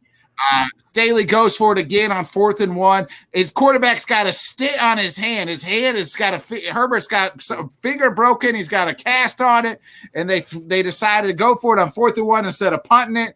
Guess what? They don't get it. And then the Raiders have a chance to tie this game up, possibly win it. Aiden O'Connell throws a interception. It's jumped. Chargers defense, just like last week in the game against the Vikings, bail their coach out. Chargers win, and now 2-2. Raiders fall to 1-3. As far as stat lines, Aiden O'Connell 24-39, 238 yards, 1 interception. Josh Jacobs 17 carries, 58 yards, and a touchdown. Welcome to the season, finally, Josh Jacobs. If you're finally did some shit. He also had 8 receptions for 81 yards. Devontae 8 for 75. You get into the Chargers offense here. No Eckler, no Mike Williams for that team tonight as well. Justin Herbert, though, 13-24, 167 yards, 1 touchdown, 1 interception. Like I said, he got something wrong with his finger. He ran for 2 touchdowns. Joshua Palmer, 3 for 77. Keenan Allen, 3 for 32 and a touchdown. Scott, what's your thoughts here? And why, if the Chargers should just let Staley be crucified and just let him lose, just be like, hey, we want this guy fired. Stop bailing him out, defense. Stop bailing him out. Does Brandon Staley know he has a punter on the team someplace and he can punt the ball? No, they don't believe in it. But yeah, if your quarterback is hurting, you can't go for a 4th and 1. You got to punt the ball, make the Raiders go the length of the field to score, to tie you up or take the lead, whatever they're going to do. But obviously, he wants to put his team in bad positions on defense. Give the other team short field. Aiden O'Connell's a quarterback. He was serviceable today. He was not totally bad today. He did a lot of good things on the field. But Brandon Staley just, he basically saved his job in the last 2 weeks. Or his players have saved his job for him in the last 2 weeks. Because if they were 0-4, I would almost guarantee he'd be fired this week. But because they luckily won at Minnesota, because Kirk Cousins doesn't know how to play quarterback in the last 2 minutes, and because his defense did what they did and his offense did what they did, they saved his job for him. So he owes his team a lot. He should be. I believe it was Asante Samuel Jr. that intercepted it. He should be thanking him. Absolutely, Johnny. Absolutely. Why does this man? You sit with Rob Logan every Sunday night. Why does this man have a job? I mean, what's the mental state of Rob Logan? I mean, I couldn't imagine being a Charger. You're glad you win, but you almost want to lose because he's a fucking it's almost bittersweet victories for my boy Rob, because he obviously likes that his team won, but he wants Staley out of there so bad that I think he's be okay with his team losing just for him to get fired. It's one of these cases, in my opinion, with Staley, like, just keep it simple, stupid. Like, you're trying to be the smartest person in the stadium when, you know what I'm saying, when just do the simple thing and just do the right thing, you're outthinking yourself sometimes with the analytics or whatever. Like, just punt the damn ball. Your quarterback's got a messed up hand, messed up finger. Like, why are you making things so much more difficult? Khalil Mack had 6 sacks in the game. Your defense been playing pretty damn good. Why not punt the ball?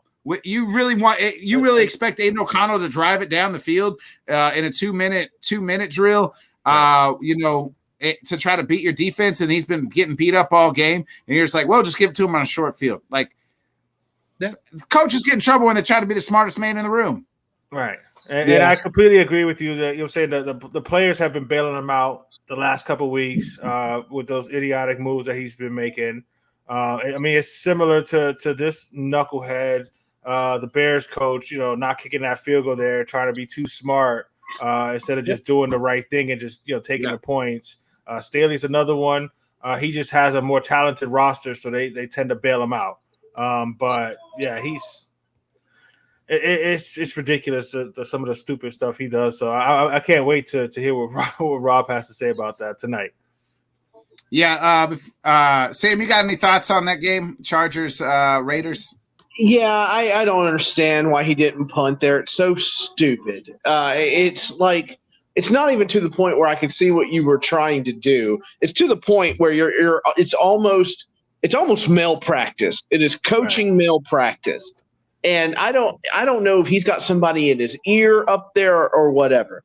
But it's pathetic. It's absolutely pathetic. And they almost lost this game. And the only other thing I was going to say was that thing that was wrapped around Herbert's hand kind of looked like Fergie when she had the long fingernail thing going on. If I get that reference, am I too old? No. You're definitely not too old. You're definitely not too old. We're all older than you. Scott just wants me to do my Reagan impression again. That's what he was like. Let me get to a comment real quick. Jeremy wants to know, how about the Lions? I get it. Yes, you guys, how about that, Jeremy? So what? You guys were supposed to win. You guys are supposed. Congratulations, Detroit fans. You won a game you were supposed to fucking win for the first time in 30 fucking years. Shut up. Playing the part of Mahomes' wife will be Jeremy. How about them Lions, Nick? How about them Lions? let's get into the next game here. We got Cardinals hung around here with the 49ers until late, and then the 49ers put it on them in the fourth quarter. But 49ers win 35-16 to remain undefeated. I really like this Arizona team. They're just a fun, scrappy team that, you know what, they're not going to lay down. Their coach don't do stupid shit. They fight for everything. Josh Dobbs, 28 of 41, 265 yards, 2 touchdowns. James Conner, only 11 carries for 52 yards. Marquise Brown, 7 of 96. Michael Wilson, 7 of 76 and 2 touchdowns. Zach Ertz, 6 for 53. This Arizona team, like I said, they fight. We get into the 49ers. Brock Purdy, 20 of 21, 200. Only 1 incompletion for Brock Purdy. That's insane. But yet people you get on the old Twitter X and shit like that. People are like, his arm strength's not strong enough. He's not mobile enough. You know what? All the kid does is fucking win. When he starts and they finish, I believe they're fucking damn near undefeated. So shut up. You know who's got arm strength? Trey Lance. Yeah. Oh, don't bring his name up, please. 106 yards, 3 touchdowns. I couldn't help Brandon Ayuk, 6 for receptions, 148 yards. You set Christian McCaffrey 7 or 71 in a touchdown. Christian McCaffrey actually broke the 49ers record for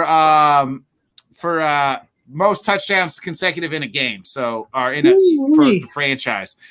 Scott, thoughts on 49ers just beating the Cardinals? Like we expected? Look at Christian McCaffrey. He's amazing. Monster. He really is. Monster. I'm going to say this. He could be the MVP this year. If he keeps on this pace, he could be the MVP this year. Yeah. No question about it. If he gets like 25 touchdowns, breaks Daniel Tomlinson's record, NFL record for touchdowns in the season, or whoever it is, he's going to win MVP. He is such a difference maker on that San Francisco team. It's not even close. I mean, they got Debo, they got Ayuk, they got all these guys. If he continues on this pace, he stays healthy, he's the MVP of the NFL. He's amazing. He really is. So, yeah. He's a lot of fun. He's a lot of fun to watch, man. Christian McCaffrey is that dude. 13 games in a row scoring a touchdown, and I think Purdy might be undefeated for the games that he's started and finished. To be completely honest, I think so. I don't think they lost the game last year. No. The only game that they lost was the playoff game that he didn't finish. Who was the quarterback when they played the Chiefs and lost when McCaffrey made his debut? Was it Purdy or Garoppolo? I think it was Garoppolo. I think that was the game. That was Garoppolo got because hurt. Garoppolo got hurt in the Dolphin game when they were playing the Dolphins. He felt it. Okay. Okay. Yeah. So that was Brock Purdy's first game, and he came in like the first quarter, and then hasn't lost since. They don't ask him to do too much. He doesn't try to do too much. He plays, in the flow of the game. He makes the right plays. He's got athleticism. He's a 4-year starter. I mean, talk about a good draft pick. Literally Mr. Irrelevant is playing very well. That team is stacked. That team is tough. And Christian McCaffrey is about as close to a cheat code as you can get. Not only is he a great runner, but, he's got hands like a wide receiver. He's phenomenal. That defense is playing well. I like Arizona's fight. Props to Arizona. They come ready to play, and they battle to the end. They just don't have the horses to keep up with a team like San Francisco. I was hoping they would cover the 14, but that didn't work out. But San Francisco, they look like they're ready to go to the NFC title game again and see who they're gonna beat. Yeah, we still got a long season to go, but right now they look like the best. They look good. Yeah, absolutely. Yeah, they do. Let's get into the last game of the area here. We got Cowboys just beat down Scott's Patriots. I'm so sorry, Scott. Mac Jones, 12 of 21, 150 yards, 2 picks. They bring in Bailey Zappi, Ramondre Stevenson, 14 carries for 30 yards. I thought Zeke was going to get starters reps, only 6 carries for 16. There's nothing to be said about this Patriots offense. They stink. Dak Prescott, 28 of 34, 261 yards, 1 touchdown. Tony Pollard, 11 carries, 47 yards. Jake Ferguson, 7 of 77. Michael Gallup, 5 for 60. CD, 4 for 36 and a touchdown. Scott, we'll let you. Do you want to go first here? I know you talked a little bit about it already. I'll go first. No, all right. I'll go first. He just starts crying. When your best player on your team is on offense is Hunter Henry, that's a huge problem. Hunter Henry is the best player on offense in that team. It's not your quarterback. It's not your running back who you put in bubble wrap all preseason and told him, we're keeping you in bubble wrap. You go on the side field. You do your drills. You get your work in there. You won't get injured. When the season starts, you'll be ready to go. Obviously, it's not happening. They, for whatever reason, they hate Ramondre Stevenson. Matt Patricia and Joe Judge used him more and effectively last year than Bill O'Brien's using them this year. They just were never in this game. Mac Jones threw 2 picks. The Dallas defense got two defensive scores. The Patriots are a mess right now. They're one of the worst teams in the NFL. And that's Judon tore his bicep too. Judon tore his bicep. So there goes any pass rush that they have to get to the quarterback. Bill Belichick, the GM, needs to be fired. He needs to be fired. He's just bad. He really is bad. He screwed his quarterback up mentally. He told his running back something. Then he goes and signs Zeke 10 days before the season starts. And then he doesn't play. They don't play Ramondre. They don't play their best offensive weapon. If I was Ramondre and Mac Jones, I'd be talking to Belichick now saying, I want to trade. I want out of New England. Trade me someplace. I'll go any place right now. It's just that bad. I just have no hope that they're going to win more than 4 or 5 games this year. His speed off of his fastball and his curveball is gone. It's totally gone now. He's not a good head coach. He really is not. So, those are my Is thoughts. Zappy going to start from now on? Is Zappy going to start from now on, you think? He says Mac Jones is starting next week. I wouldn't put it past that if Mac Jones struggles next week that they say we're going to Bailey Zappi instead of Mac Jones. I wouldn't put it past him. Yeah. So. I don't know how much more to add. Game. You know what I'm saying? You know, the Cowboys absolutely destroyed them. Mac Jones, he's exactly who I thought he was, to be quite honest. I don't know what's going on with the whole running back situation and with Bill Belichick. I mean, I'm not going to front like I'm not happy to see them getting destroyed.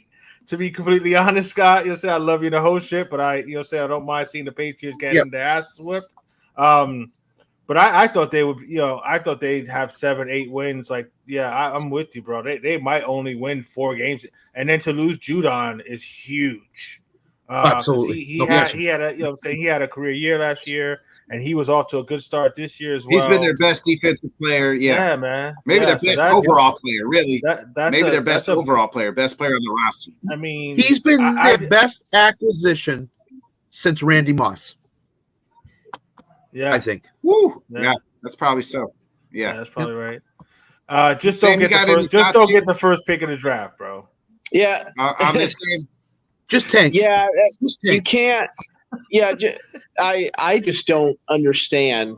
Like some of the passes that Mac Jones was trying to make, or what the decision making. I mean, he was lollipopping it up for those Cowboys defenders. No, like there's a guy running an out, and he's open if you zip it to him. He tries to throw it over his head and get it there, and I'm like, this is ridiculous. That defender looked like Christmas had come early. Like it was ridiculous how bad he was throwing that ball. So, like, oh gosh, it would just be Zappy from now on if I was them. Maybe if Mac Jones cup checked a couple more guys, he'd be ready to go. You know what I mean? Like something. But golly, it was one of the few things going. Of course, I'm having a good time at the game anyway. They're showing the score, and I'm like, good God, just The three Cowboys fans that are always like at every stadium because they're Cowboys fans are just like, well, this is happening. This is awesome. Yeah, you're lucky you're not playing us this year. Blah blah blah. Give me a break. Anyway, And I will say this: the Dallas offense didn't really do anything special today. no, They did. nothing really. Alex, didn't have they're to. 1 and 4 in the red zone. 1 and 4 in the red zone. So the red zone's still a problem. Yep. Let me ask you. If I'm Kraft, I'm going to Belichick and saying, Bill, you need to give up the GM duties immediately. You need to just coach. That's it. You're not doing. Well, I mean, that's not Me going any to favors change is all nothing I'm- right now so, throughout the season. That's not going right? to change it now. Yeah. You know what I'm saying? So, I mean, Let me ask you guys this: we got two teams where the first quarter of the season's almost. Go ahead, Scott. Go ahead. So, and the other thing is going into free agency. I know it's a long way away, but going into free agency next year, they have the most money in the NFL to spend in free agency next year. And I have all the confidence in the world he's not going to spend all the money. Of course not. I mean, he spent money a few years ago, and If he did just what If grab he you got- did, you it'd got be on John- tight ends like Hunter Henry and John Smith and yeah. Pay $80 million for Johnny Yeah. Smith. Barely used him. Unbelievable. Yep. Unbelievable. I don't get it. Yep. I don't get Let's I want before we get into the ad read and our dogs and turds. We're about a quarter of the first quarter of the season's about over with. There's two undefeated teams left. The 49ers or the Eagles. Johnny, who loses their first game first? I'll give you the records. I'll give you the up teams. 49ers got Cowboys next week on Sunday night. Then they got the Browns, Vikings, Bengals, Jags. They're kind of their next slate of games. The Eagles got the Rams next week, Jets. They got your Dolphins in 3 weeks. Then the Commanders, then the Cowboys. Who loses their first game? oh man, that's rough. I mean, either one of them can lose next week. I mean, Dallas could possibly beat San Francisco. Philly, I forgot who you said Philly was playing. The Rams. Coming- The Rams. I mean, the Rams The could pull out a win, especially with how close the Philly games have been so far this year. But damn, talk about a soft schedule after this Dallas game for San Francisco. Oof. I would have to go with Philly just because they've been the kind of shakier team. San Francisco has been a lot more convincing in their games and their wins. Yeah. And They would if they get past lose Dallas, from what I heard you say with the rest of the schedule, I mean they might win 5 more in a row. They may be 10-0 before they actually come up with a loss. Philly could lose in the next couple of weeks, to be quite honest. So I'll take Philly. Browns have a healthy Watson in 2 weeks. A healthy Watson. The Browns defense is pretty darn good. You know what I mean? That'd be a low score. Scott, what's your thoughts there? Philly will first lose team to before lose. San Francisco. Philly will lose before San Francisco loses. I think Philly's going to lose to Miami. Philly's been on the edge the last 3 weeks of losing, except the Tampa game. The Tampa game they were in control, but the Washington game, and then 2 weeks ago against Minnesota, they could have lost both those games. So I think Philly is going to be the team that loses first. Sam? I think it's. I agree. I think it's Philly. They are more apt to fumble the snap and fumble the ball more than anybody I've seen. I think they're more apt to make more mistakes than fundamentally sound 49ers team. So give me Philly. Yeah, I'm kind of in agreement on them. I think Philly probably loses to the Dolphins. So, even the Dolphins looked bad. Let me get to the ad read, and then we'll do our dogs and turds, and we'll get the hell out of here. Once I click it. When our community wins with us, we want to ensure you've maximized your return on investment.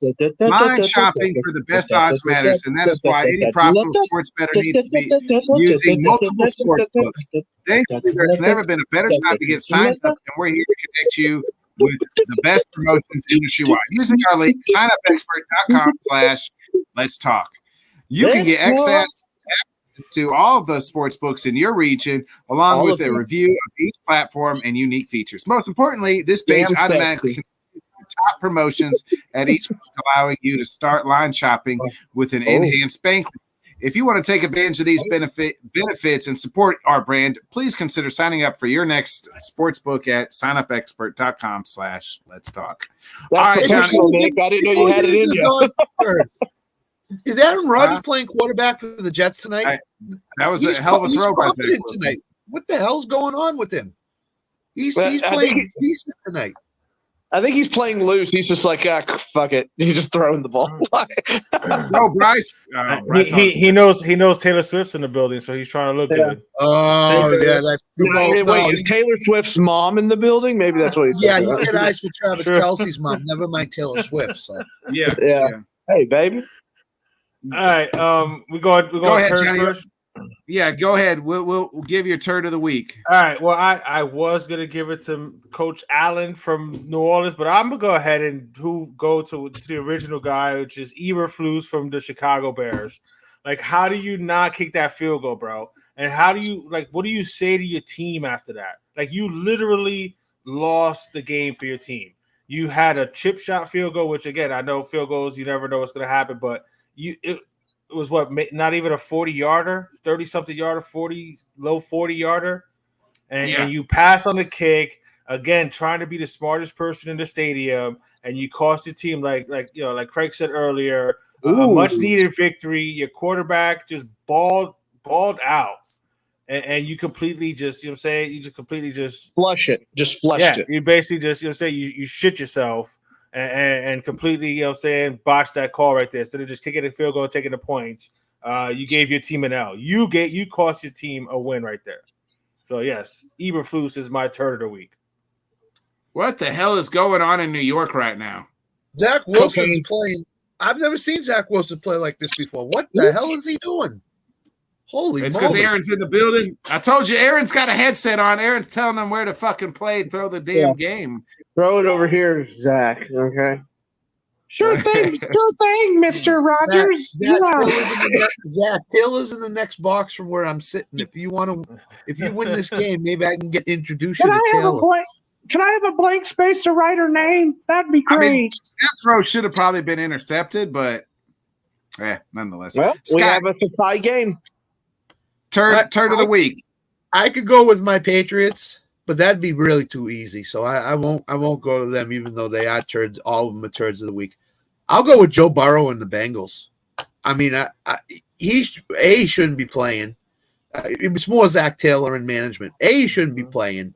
B, he can't move it on the field. He can't move in the pocket. He really can't.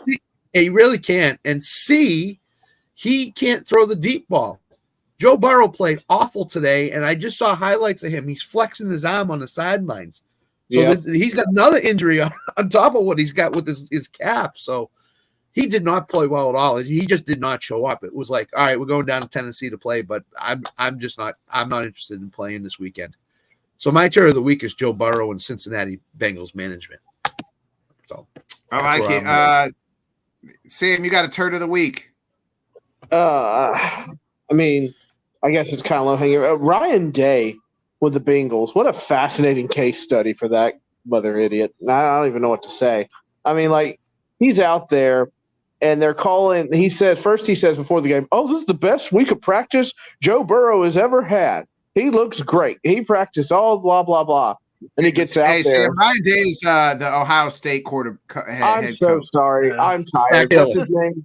I was about to say, is he what? No, that's the exhaustion talking. Anyway, so he's over there, and they needed to go into the hurry up offense. He runs the ball with Joe Mixon, and then he flipping like they're not even trying to save time on the clock the entire time. It's ridiculous. It is absolutely ridiculous. It's mismanagement. So as much as I hate to pick the same team that Scott did, they only got 3 points. You have Jamar Chase on your team. You have more talent on that team, and you play right into the Titans' hands. So shame on you.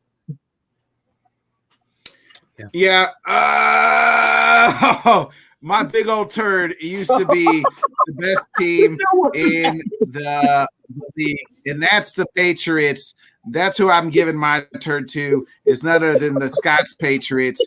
I mean, they only score 3 points. The definition of Insanity's doing the same thing over. Bill Belichick has done a disservice to Mac Jones. He's never played with anybody worth a damn, and now he's benching him. Well, maybe if you got the kid some talent, he's not Tom freaking Brady. Okay, he can't just play with grocery bags, Bill. He's got to have somebody to throw the ball to. He absolutely has nobody. My turd of the week is none other than Bill Belichick and the New England Patriots. If you can add them all into the league, all into it. But yeah, Bill, this is your first turd of the week. So let me just tell you something. Scott, we'll go with you. If anybody ever asked again if it was Brady or Belichick, it was Brady. Belichick has clearly shown it was Brady. So, wow. Funny Scott, we'll go with you. Who's your dog of the week? We may have to change this turn of the week to the Chiefs if they lose to the Jets tonight. We may have to revisit this tomorrow night. Tanner might not be on because of that. He can come on tonight. He has a migraine of the paint. Yeah. My dog of the week is Christian McCaffrey. Ooh. That's my dog of the week.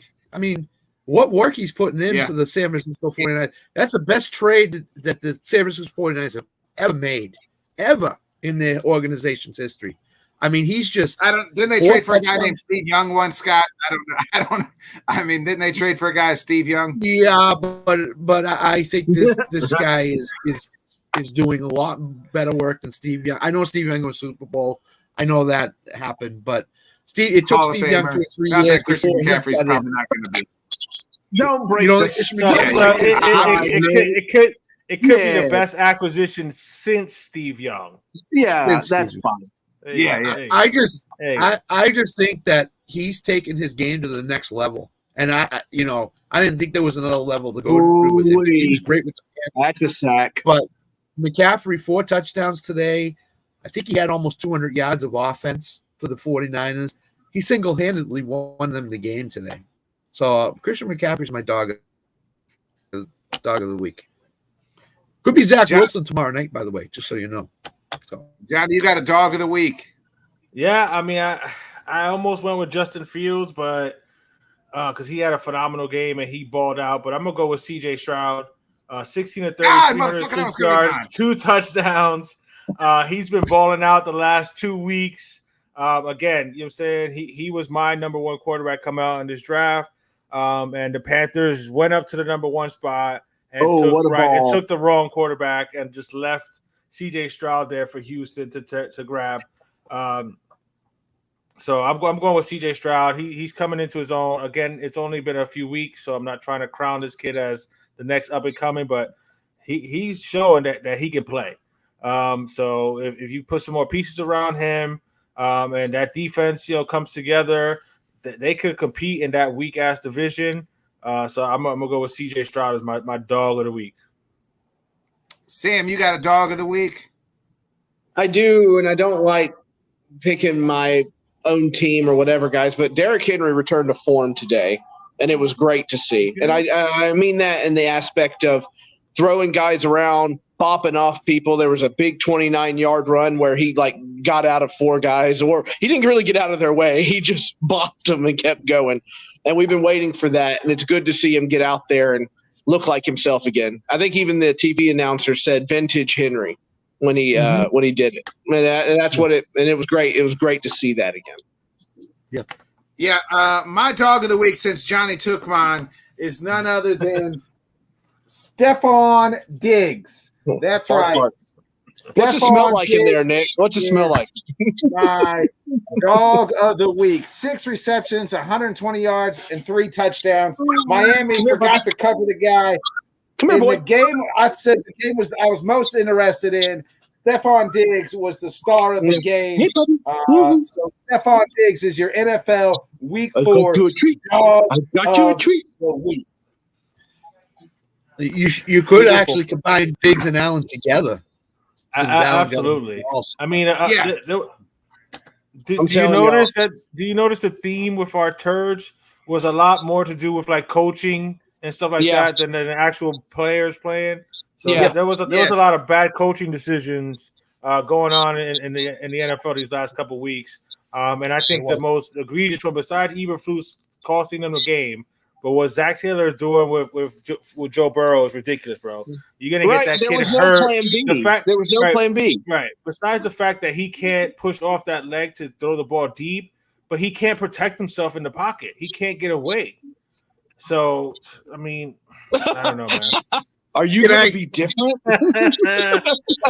Well done, Alan. Well done, Alan. Alan. It's over. The guy that's running LTS now is a Chiefs fan. And he's controlling the schedule. Oh, so John. I'm just saying, if you keep on about this Kansas City Chiefs team, we're going to be in a lot. You're going to have one program a week. That's it. Scott's pulling his Northeastern. I'm just saying, which is meaning like I disagree with you, but I'm just saying. I'm just saying. Mahomes is playing the worst he could play, and they're still tied right now. So, and Belichick's I don't know. But you do have to admit, the last 2 years, Belichick has lost a lot off of his fastball. Yeah. So. Hey, sometimes it comes for us all. You know what I mean? Father Time comes for us all. Absolutely. Yep. It's just like Joe Namath, his last few years. I'm trying to think of some players, that just their last few years weren't who they were. You know what I mean? Like, it happens in coaching. It happens in Look at Jeff Fisher, right? In the 2000s, 99. He was considered one of the greatest coaches, and then it fell apart. It's just how it is. The game passes you by sometimes. He didn't evolve. You got to evolve. Right. Exactly. He didn't evolve. That's 100%. Let's we'll get our final thoughts here, Johnny. We'll start with you. You got any final thoughts here before we get out of here? My final thoughts is, again, this is the NFL. You never know what's going to happen week to week. Absolutely. The whole any given Sunday is about as true as possible when it comes to the NFL. It's been a lot of fun. Like Nick said in the beginning of the show, you can go from 1 week being the dog of the week to the next week you're the turd. So, you know what I'm saying?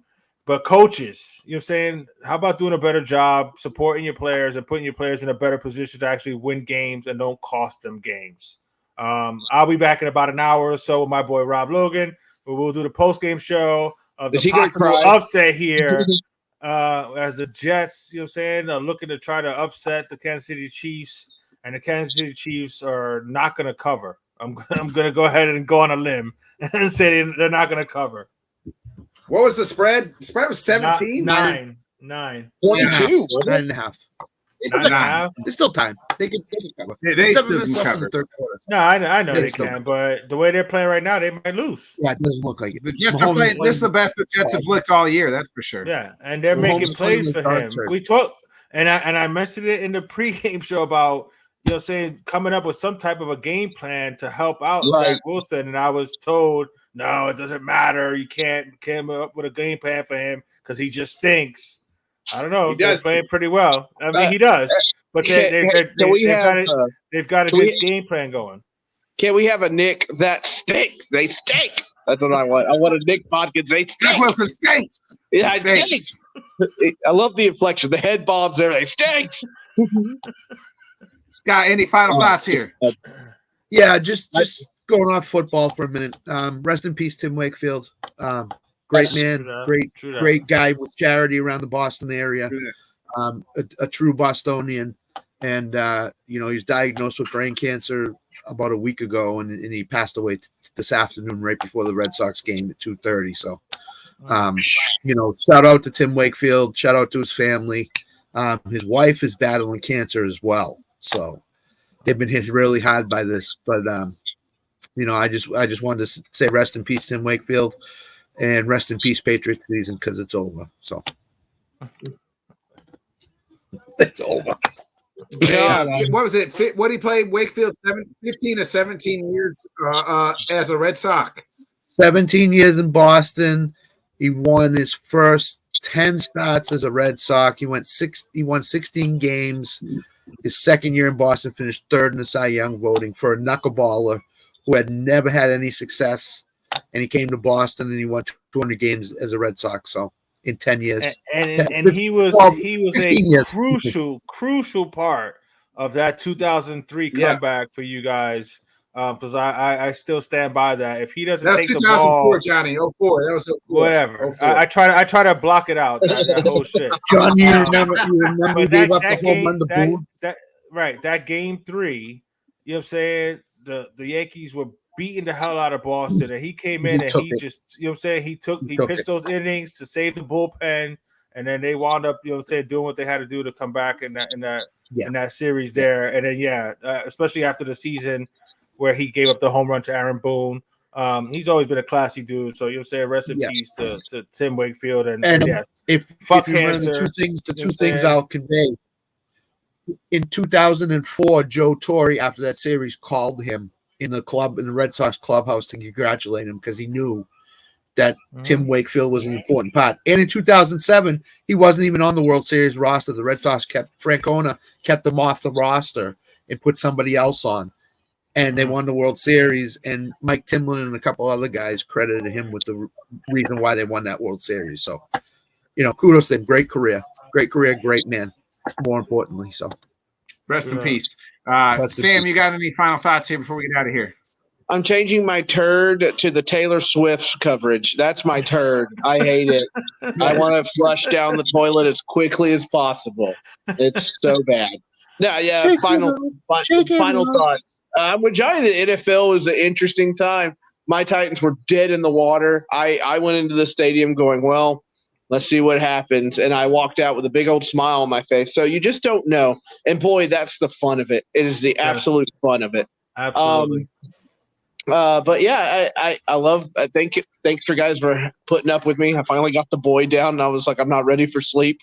So thanks for having me on. I was like, I got to have some evening to myself. So thanks for having me on, and I can't wait for tomorrow's show. It's going to be fun. Yep. Yeah. Anytime. Same door's always open. So we will be back again tomorrow. My final thoughts is we're about a quarter way into the season, and there's about 3 to 4 teams where you can say, hey, they look pretty fucking good. And there's 3 or 4 teams where you're like, they're pretty fucking bad. And then it's a bunch of stuff in the middle. And the next 4 or 5 weeks, we'll figure out all those middle teams. All those middle teams, they'll start separating themselves out. And maybe we'll get some surprise teams that make their way. But as the once great Macho Man Randy Savage always said, the cream always rises to the top. So, there's that. Be a friend, tell a friend, folks. Like, subscribe, share. We'll be back tomorrow night with a new LTS show, 8 o'clock Central, 9 Eastern. We'll talk with Jim, a little hockey, little football, a little wrestle dream that's happening right now. Baseball playoffs with Jonathan Grisham tomorrow night as well. Be a friend, tell a friend, folks. Like, subscribe, share. We'll see you tomorrow night. I'm going to hit that outro. I got the month of May. Well, I guess.